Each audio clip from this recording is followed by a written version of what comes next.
Hello everyone.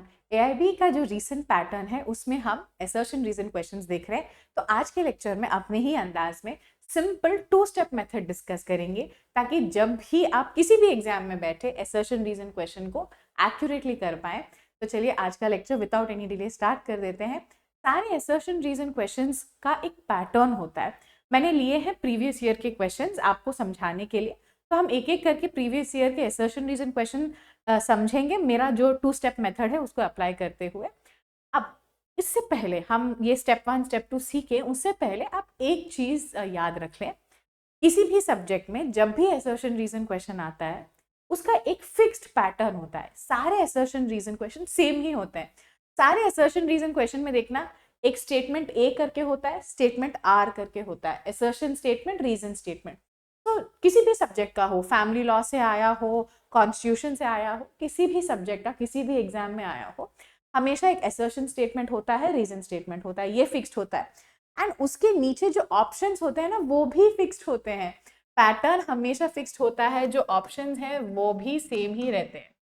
दोनों में एक ही मतलब सब में एक ही चीज पूछते हैं, जो ए एंड आर स्टेटमेंट है क्या दोनों ही सही है, क्या दोनों ही गलत है, क्या दोनों ही सही है एंड वो एक दूसरे को एक्सप्लेन कर रहे हैं, सही से एक्सप्लेनेशन है कि नहीं, दोनों ट्रू है पर एक्सप्लेनेशन ठीक नहीं है, एक सच है ये गलत है। यही परमिटेशन कॉम्बिनेशन में ही आपको हमेशा ऑप्शंस मिलेंगे। तो ये ऑप्शंस भी आप मोटे मोटे तौर पर याद रख लें कि फिक्स्ड ही रहते हैं।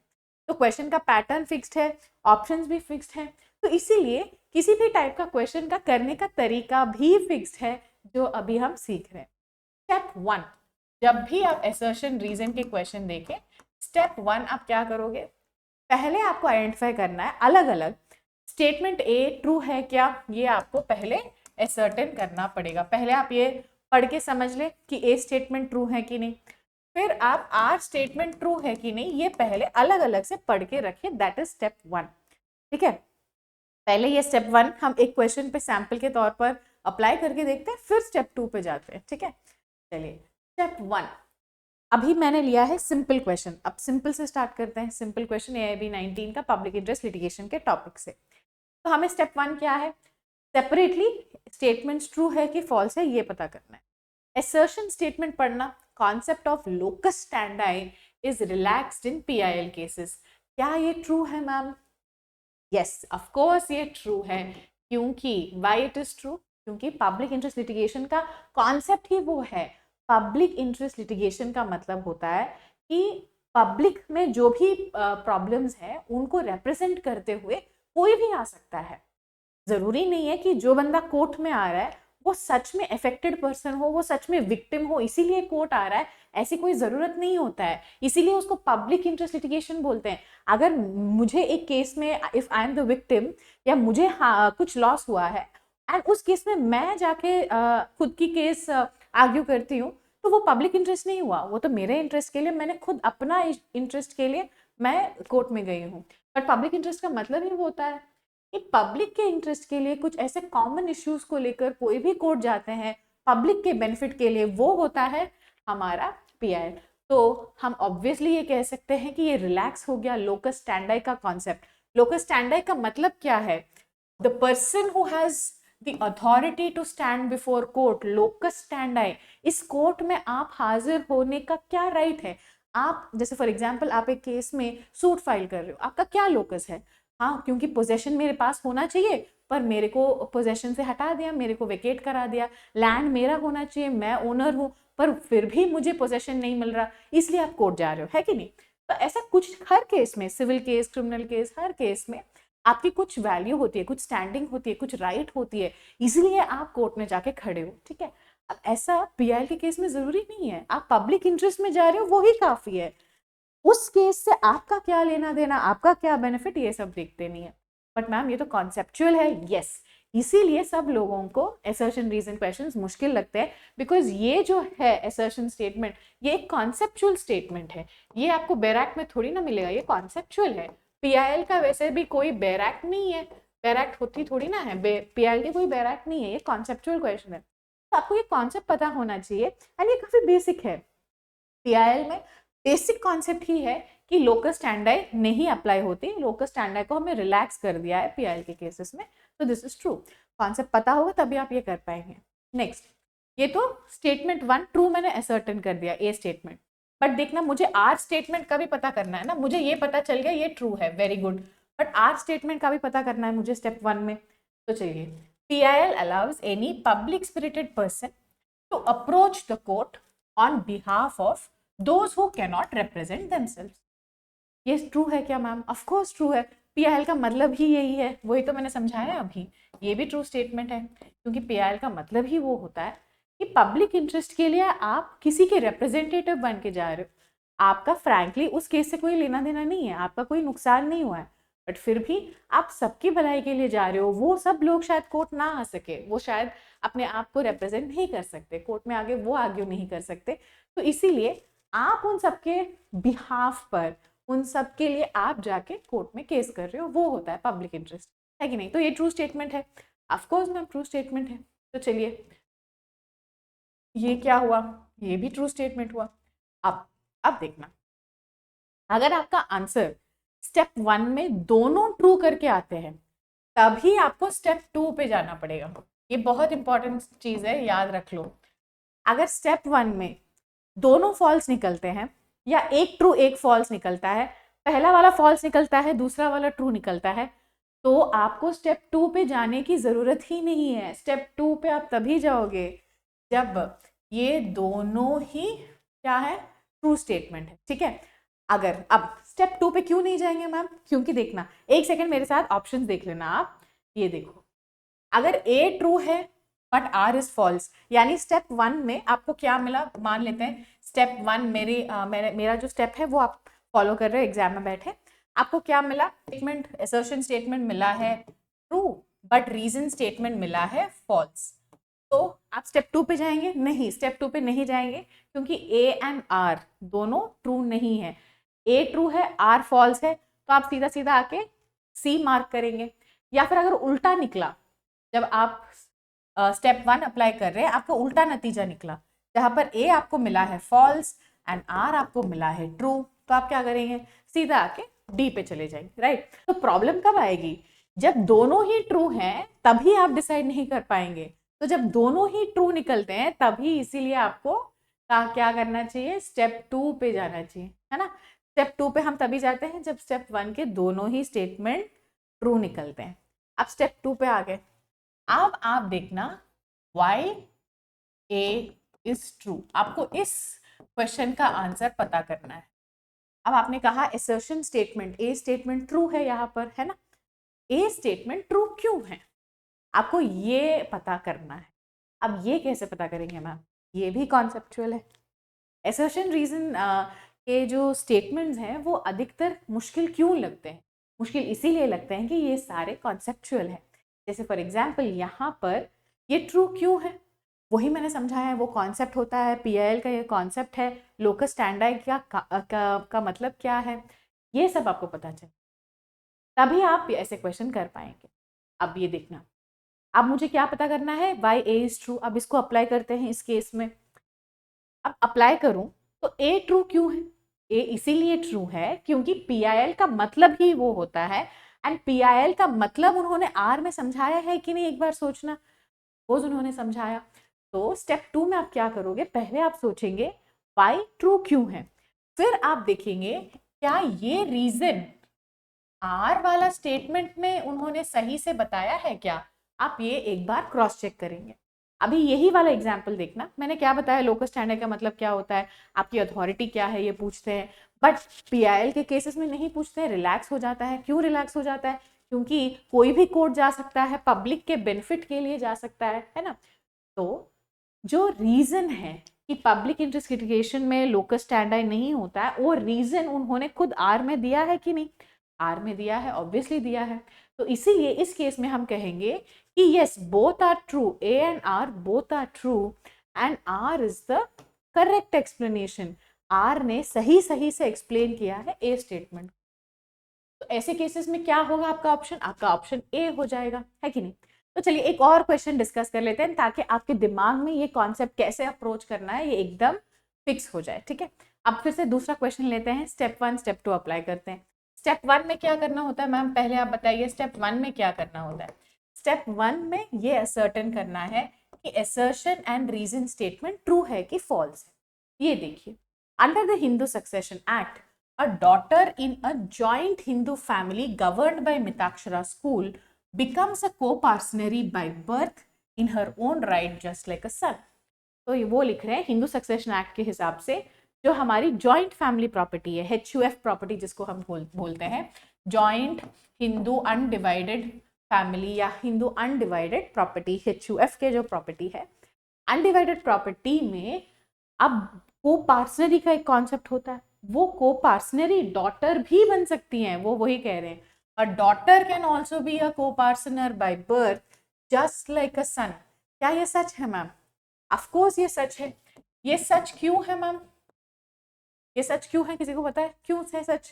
बिकॉज हमारा हिंदू सक्सेशन एक्ट का सेक्शन 6 ये कहता है, इसलिए सच है, वरना मुझे नहीं पता, आपको नहीं पता, क्योंकि ये सेक्शन 6 ऑफ HSA में लिखा है, इसलिए हमें पता है कि दिस इज ट्रू। ओके, ठीक है मैम, मैंने एक स्टेटमेंट ट्रू, ये हो गया मेरा। अब देखना आर में क्या लिखा है, the provision grants daughters the same rights, liabilities and disabilities in coparcenary as those of sons. तो क्या आर स्टेटमेंट ट्रू है? ऑफ कोर्स ये स्टेटमेंट भी ट्रू है, क्योंकि वही तो है जो उन्होंने अभी असर्शन स्टेटमेंट में लिखा, वही चीज उन्होंने रीजन स्टेटमेंट में भी लिखा। अब दोनों ट्रू हो गए मैम, असर्शन भी ट्रू है, रीजन भी ट्रू है। तो उसके बाद क्या करना चाहिए? जब असर्शन रीजन दोनों ट्रू हो जाते हैं तो क्या करना चाहिए? क्या करना चाहिए? हमें फाइंड आउट करना चाहिए वाई के बारे में, वाई इट इज ट्रू। अब हमने तो ऑलरेडी पहले ही फाइंड आउट करके रख लिया ना, why it is true. It is true in this case because of section 6 HSA।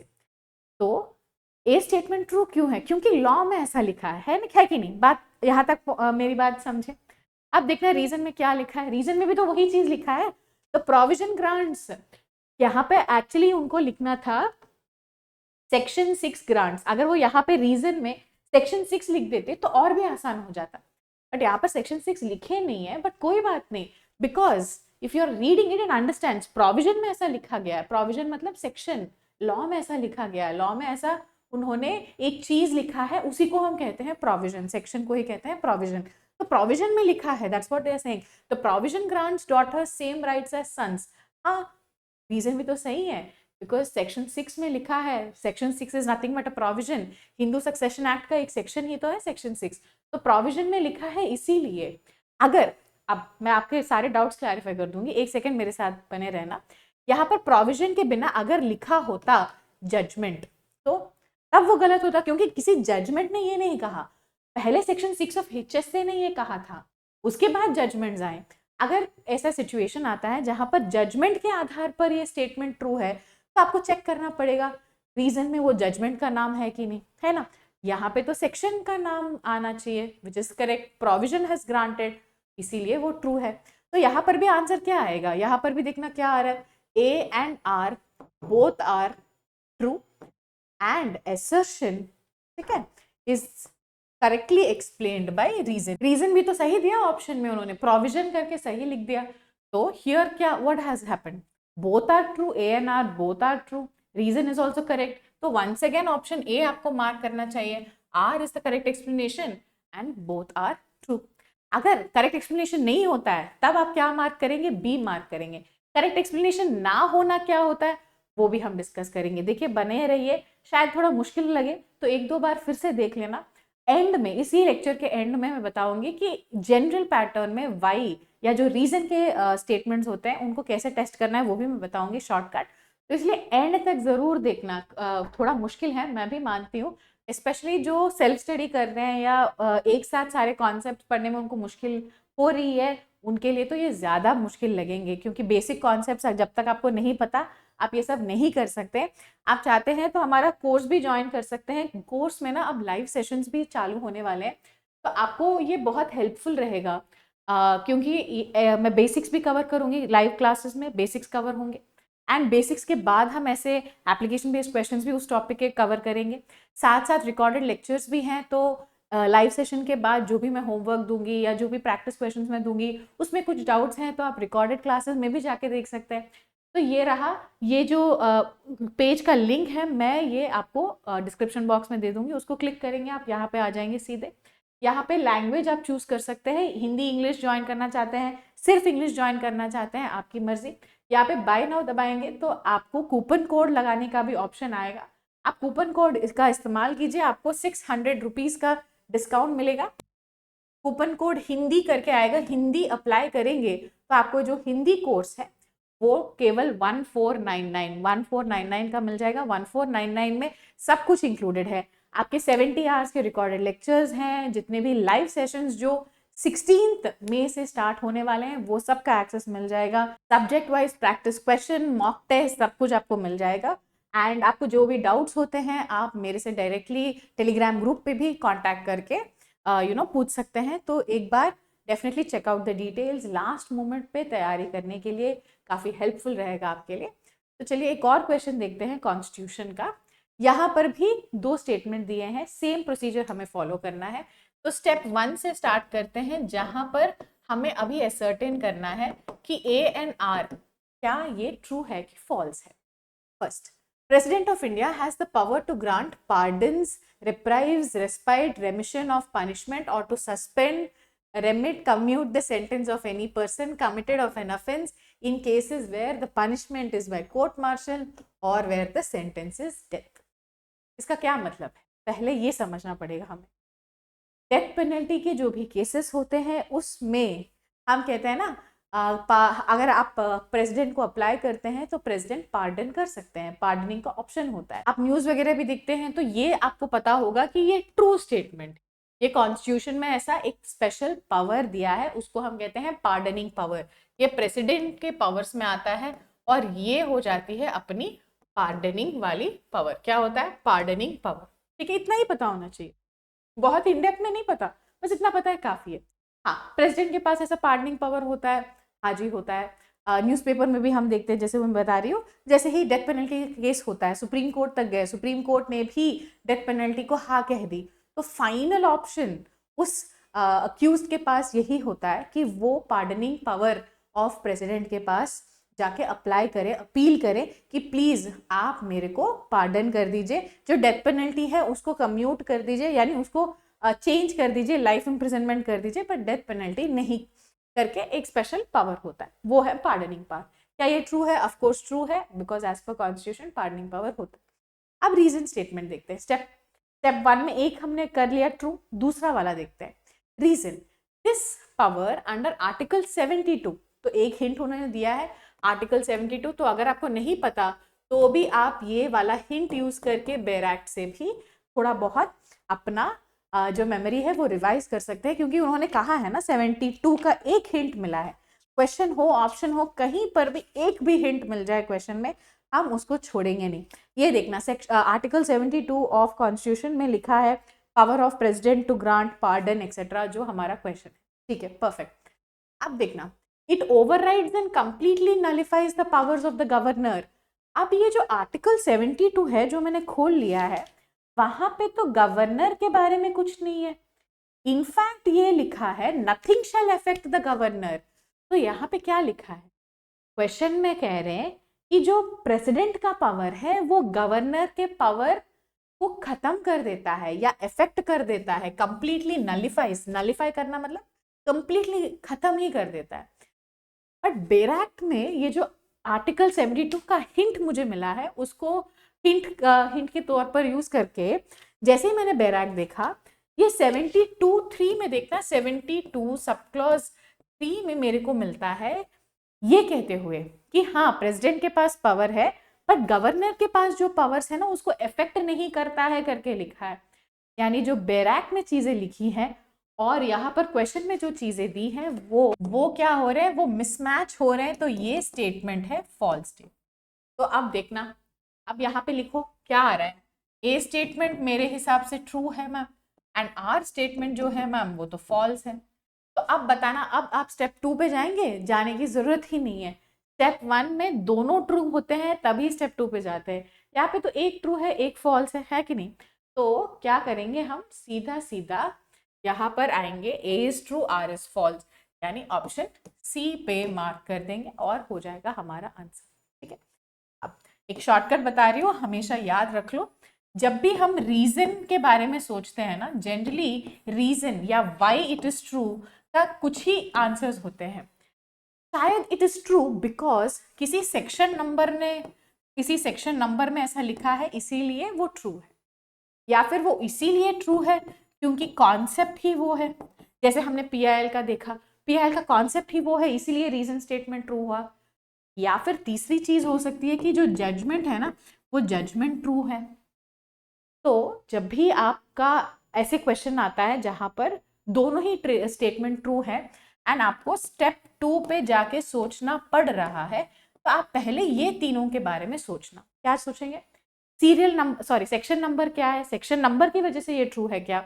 जैसे हमने देखा एचएसए का सेक्शन 6, क्या देखा हमने? एचएसए सेक्शन 6। तो इस प्रोविजन की वजह से ये ट्रू है, तो रीजन स्टेटमेंट इसीलिए ट्रू है। Why it is the correct explanation? Because of section 6। Now you see concept, जैसे फॉर एग्जाम्पल पीआईएल में answer why it is correct explanation because of the concept. कहीं बात जजमेंट का नाम हो सकता है, असर्शन का स्टेटमेंट एंड रीजन के स्टेटमेंट में एक जजमेंट का नाम है, एंड क्योंकि वो जजमेंट ने बताया है इसीलिए A is true, are is true, and because correctly वो जजमेंट का नाम उस स्टेटमेंट में है इसीलिए R is the correct explanation. हमेशा आप ये शॉर्टकट याद रख लो कि असर्शन रीजन के क्वेश्चन में ये तीन चीजें मुझे चेक करना है, क्या सेक्शन नंबर की वजह से सच है, या जजमेंट की वजह से सच है, या कॉन्सेप्ट की वजह से सच है। अब ये एक और क्वेश्चन है BNSS से AIB 20 में, इसका आंसर क्या होगा आप मुझे कमेंट्स में बताना, बिकॉज ये वाला मैंने ऑलरेडी इन डिटेल में दूसरे वीडियो में डिस्कस कर लिया है। अगर आपने नहीं देखा, अगर आपको ये मुश्किल लग रहा है, नहीं पता, तो वो वाला वीडियो मैं यहाँ पे टैग कर दूंगी, वो देखना। ये काफ़ी रिक्वेस्टेड वीडियो था, इसलिए मैं आप सबके लिए ब्रेक डाउन करते हुए ये डिटेल फ्री लेक्चर मैंने आपके लिए बनाया है। तो आप कमेंट्स में बताना और कौन सा टॉपिक आपको मुश्किल लग रहा है।